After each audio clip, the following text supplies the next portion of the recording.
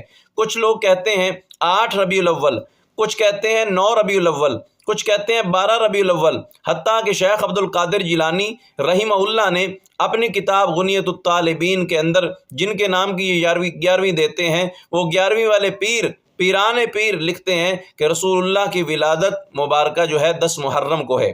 جب تاریخ قطعی طور پر متعین نہیں تو کسی ایک دن کو یقینی دینی جشن قرار دینا خود ایک سوال بن جاتا ہے۔ مزید یہ کہ تاریخ بتاتی ہے کہ باقاعدہ سرکاری سطح پر میلاد کی تقریبات سب سے پہلے فاطمی دور میں شروع ہوئیں، جو صحابہ اور تابعین کے زمانہ سے کئی صدیوں بعد کا زمانہ ہے۔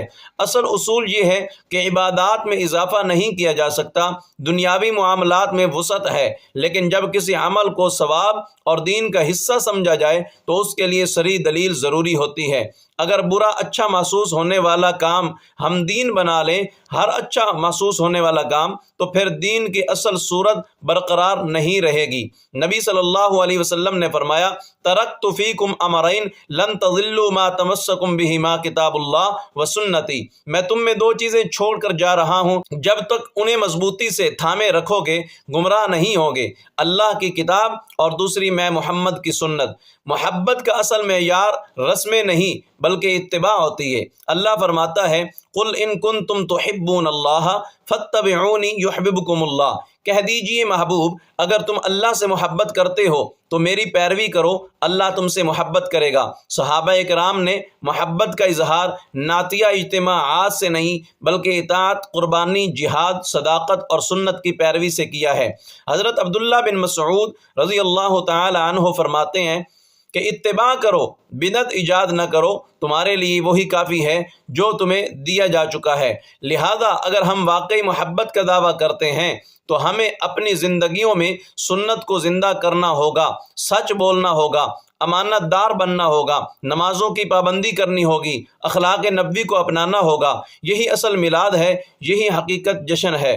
مزید یہ کہ نبی صلی اللہ علیہ وسلم نے دین میں غلو سے بھی منع فرمایا ہے، دین میں حد سے بڑھنے سے بچو۔ لہذا نیکی کا معیار جذبات نہیں بلکہ دلیل ہے، اور ثواب کا معیار اخلاص کے ساتھ اتباع سنت ہے۔ دین میں احتیاط ضروری ہے، نیت اچھی ہو سکتی ہے لیکن نیکی وہی معتبر ہے جو نبی کریم صلی اللہ علیہ وسلم کے طریقہ کے مطابق ہو۔ اللہ تعالی ہمیں سنت کی صحیح پیروی کرنے، بدعات سے بچنے اور حقیقی محبت رسول اختیار کرنے کی توفیق عطا فرمائے، آمین یا رب العالمین۔ ناظرین، ویڈیو کو لائک کریں، شیئر کریں، چینل کو سبسکرائب کرتے ہیں۔ ملتے ہیں انشاءاللہ ایک نئی ویڈیو کے ساتھ، تب تک کے لیے اللہ حافظ۔